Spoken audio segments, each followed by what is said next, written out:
Greetings. I'm Dr. Karaam from the KaLu Center, the KaLu Academy Early Development Center, the Temple of Human Spirituality, Operation Heal Humanity.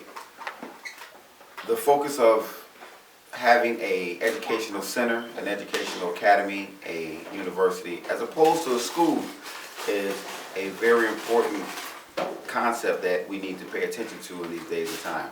Simply because, one, etymologically, the word school has a very shaded origin. When you look at the word school, the phonetics of it in reference to the spelling is actually shul. And shul, its root is actually a Hebrew word pronounced Sheol, which translates as hell. Why we would send our children there never ceases to amaze me. But more importantly, the principle of a school came as a result of what was considered the German propaganda movement.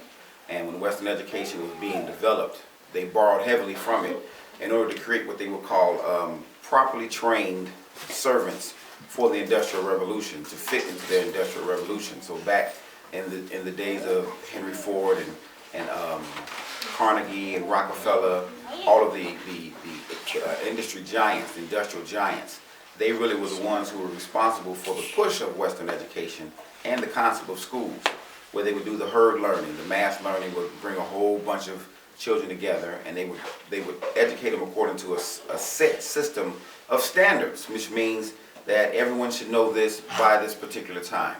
That's a very systematic and very efficient method of programming large numbers of people for your purposes. So when children are raised in our communities, in our neighborhoods, and they attend the school, they bring back home a lot of extra unnecessary attributes, traits, practices, habits.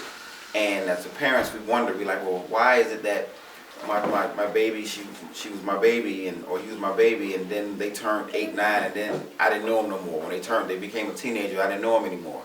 It's basically because the schools are designed to teach them out of their communities, which is why most of us, when we get to a certain age, are trying to leave our communities, to find a better community to live in, so that we can mix in and blend in with somebody else that really doesn't represent or have any connection to who we really are.